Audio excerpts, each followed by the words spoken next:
Wang was always known at school as the loser, the weak guy no one ever took seriously. He'd never been in a relationship, and that made him an easy target. His classmates would either make fun of him or act like he didn't even exist. But everything changed one night at a school party. Everyone was gathered around playing Jenga. The tension was high, and people were getting competitive. When it was Xinyao's turn, her eyes accidentally met Wang's. And just like that, she got flustered and knocked the whole tower over. Now, the rule of the game was clear: whoever knocks the tower down has to reveal a big secret.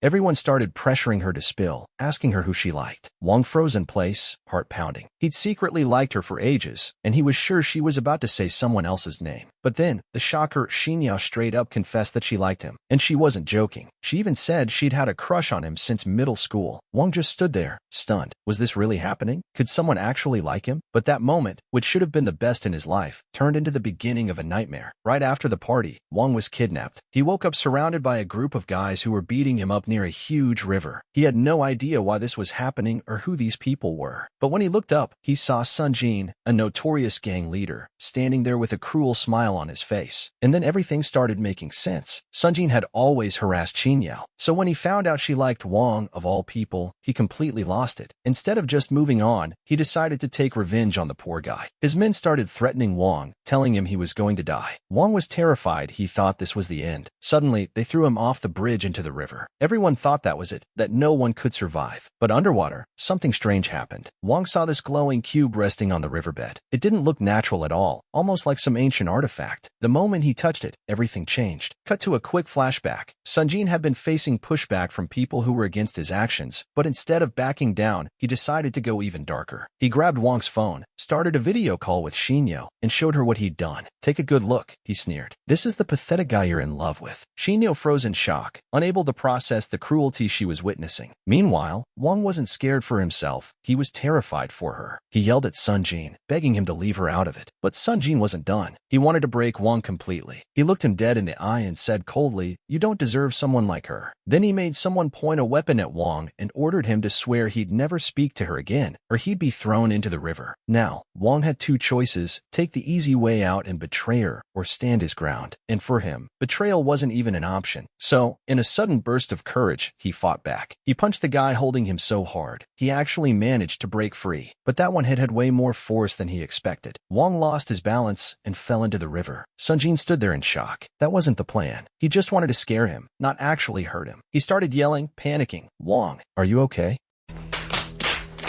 But there was no answer. And that's when real fear kicked in. Did he just kill him? In front of Xinyao? Under the water, Wang was sinking, and he wasn't even trying to save himself. He felt like if he couldn't protect the people he cared about, then what was the point of living? Everything started flashing before his eyes, his whole life. The day his reputation collapsed after he ran from a fight, the girls who used to whisper about him, calling him a crybaby. Time passed. The school day ended. Everyone went home, except Wang. He was still sinking deeper into the darkness of the river. Earlier that day, when Xinyao left school, she saw Wang sitting alone by the gate. She walked up to him, clearly worried, and asked what was wrong. But he stayed silent, just staring at the ground. She thought maybe he forgot his umbrella, so she offered to walk with him and share hers. But he just shook his head and said quietly, "I'll go on my own. I don't need it." She raised her eyebrows and replied, "You do realize it's still raining, right? You'll be soaked by the time you get home." At that moment, Wang realized she had a point. So he told her he'd just wait at the school gate until the rain stopped. Xinyao laughed and said, "You're so weird, Wang." But then, as she looked at him, she noticed a clear injury on his arm. She immediately asked him to show it to her. At first, he refused. He didn't want to make a big deal out of it or seem dramatic. But she insisted, saying she just wanted to clean it and cover it up, nothing more. Eventually, he gave in. She gently placed a bandage on the wound, then blew on it like a little kid trying to make it feel better and smiled. "This will help it heal faster." In that moment, time seemed to freeze for Wang. His brain instantly jumped 50 years into the future. He imagined a whole life with her. Everything suddenly felt so clear. He looked at her and, from the heart, said, "Thank you, Xinyao." From that day on, they were inseparable. Then we cut back to the present. Wang floating in the river, eyes barely open, body weightless, everything around him covered in fog. He couldn't move. But then, something strange caught his eye, a light deep at the bottom of the river. It was far. No way he could make it to the surface in time. So he made a choice: swim toward the light, even if he didn't know what it was. When he reached the bottom, he found a small glowing cube. It was strange and almost magical. The moment he touched it, the light grew brighter, and and suddenly the cube pulled him inside. An intense pain surged through his body. Wang screamed, unable to move. Then, within seconds, he vanished from the water completely. He shot through some kind of strange tunnel, like a wormhole, and was suddenly dropped into a massive space inside a giant cube. Wang's eyes flew open. Just moments ago, he was drowning. Now he was alive, breathing, safe, but he had no idea where he was or what was happening. He looked around, completely disoriented. The place was surreal, and just as he was trying to make sense of it, a strange system voice echoed inside his head. You now have the ability to draw a circle around you. Anyone who steps into it, you can instantly teleport away to another location. Wang stood there, confused. Teleportation? That wasn't real, right? But before he could even process it, the system activated on its own. In an instant, Wang disappeared, then reappeared, hovering above the river, way up in the sky. He looked down and nearly freaked out. He was so high up it felt like he'd fall and die. But then he realized he wasn't falling. He was floating. After a few seconds, he calmed down and looked below, and that's when he saw it. Sun Jin was still by the river, pacing like a madman, clearly panicking. It looked like he genuinely thought he had killed Wang. From where Wang was floating, it was almost funny. The big scary gang leader now freaking out over what he'd done. But just as Wang started to enjoy the moment, he suddenly teleported again, this time to a completely different place. Meanwhile, down by the river, Sun Jin got the feeling someone was watching him. He asked his guys, "Did you hear something?" But they dismissed it. "You're imagining things," they said, telling him to focus on finding Wang.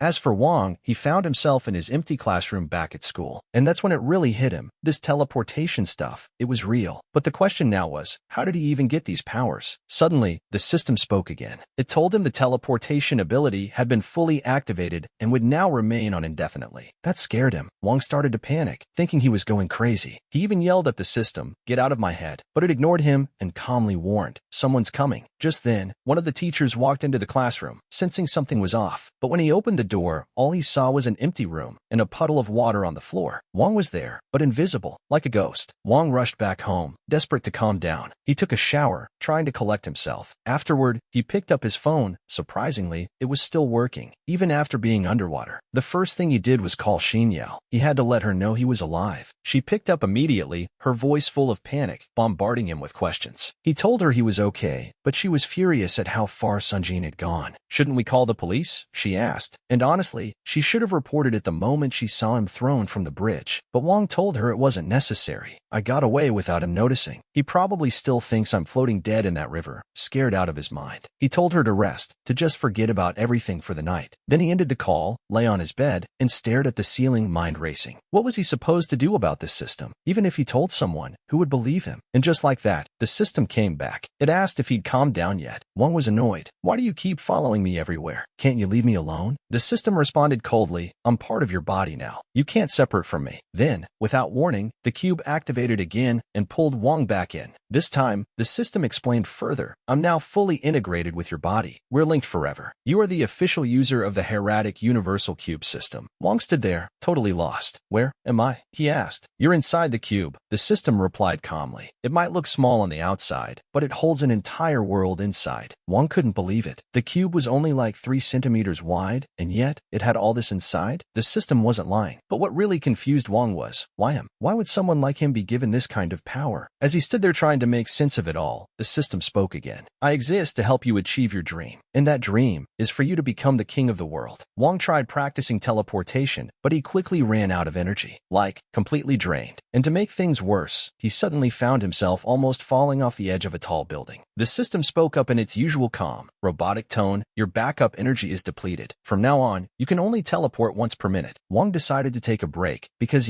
maybe practicing superpowers while dangling 1,000 feet in the air wasn't the smartest idea. Then the system offered a safer option. It said Wang should be able to use his abilities to see everything within a 15-meter radius around him. So he gave it a shot. Suddenly, he could see way more than he should have, like full details inside his own room, and even a couple sleeping in their house and his neighbor in the bathroom. It was weird, way too weird. So he immediately stopped using the power at home and decided to test it out in the garden instead. But the moment he looked at one of the neighborhood cats, something felt off. The way it stared at him, it was creepy, like it knew something. His knees buckled, and he collapsed to the ground. The system warned him, if he kept pushing this hard with teleportation and enhanced vision, he'd burn through energy too fast. He might be getting the hang of the abilities, but his body just wasn't built to handle all that power yet. Eventually, he passed out. Hours later, Wang woke up in his bed. bed. The system must have brought him back home after he blacked out. Clearly, he'd overdone it and needed to pace himself. Then he realized something. The system had gone quiet. He called out to it, worried. The system explained that staying connected to his body drained energy, and if Wang ever died from overuse, the system would disappear with him. Wang understood, but it still felt unreal. He had actual superpowers now, and that just didn't make sense. He started searching online for anything about this cube, but nothing. No websites, no forums, not even one of those sketchy YouTube videos from some guy in India explaining mysterious ancient tech. Then, right in the middle of his spiraling thoughts, a message popped up from Xinyao. She asked if he wanted to have lunch with her tomorrow. At first, Wang was excited, but then the memory of what Sun Jin did came rushing back. He swore to himself he'd make that guy pay, just not yet. His energy still wasn't stable. He quickly asked the system if there was any way to boost his power. The system told him there was an auto-rank function, and if he could absorb enough energy essence, he'd get stronger. That got Wang pumped. He asked what kind of stones or gems he needed, and the system told him that technically, any rock with stored energy could work, but if he found one with charismatite, he'd be really lucky. Wang knew the rare ones were probably expensive, but he didn't want to go broke over this. The system reassured him, saying most stones didn't actually hold enough energy to be useful anyway. Then suddenly, the system said it had detected a gemstone nearby, with enough power to trigger a strong upgrade. Wang lit up. Where is it? He asked immediately. In the downstairs garden, the system replied. Wasting no time, Wang grabbed a shovel and headed down. He asked the system where to start digging, but instead of just giving him the answer, it challenged him. Try finding it yourself using spatial awareness. Wang closed his eyes, focused, and scanned the area with his mind. After a few moments, he sensed something near the big tree. He walked over, started digging, and pulled out a glowing orange stone. It looked ordinary, too ordinary to be magical. He stared at it in disbelief. This is it. The system confirmed. Don't worry. It holds real energy. It'll help you. One asked what to do next. Place the gem inside your inner cube, the system said calmly. So Wang entered the cube space, held up the gem to the wall, and just like that, it got sucked in completely. He stood there stunned. It actually worked. Then he started to feel something, a rush of new energy flowing through him. The system explained, your strength has increased by 2. Endurance is up by 1. Keep absorbing more energy stones, and you'll become far more powerful. The next morning, Wang's alarm went off, and he rolled out of bed, half asleep. He'd spent the whole night hunting for new energy stones online. Then it suddenly hit him. He still had to go to school. He got dressed quickly and rushed out. As soon as he walked into class, Xinyao started asking him what happened the night before, but something felt off. The whole class was staring at them. After she confessed she liked Wang, everyone had started teasing her, trying to embarrass her for saying it out loud. But just then, a commotion erupted at the classroom door. Sun Jin had arrived. The moment he walked in, the first thing he did was tell one of his guys to punch a random student for absolutely no reason. It was clear he was here to find Wang.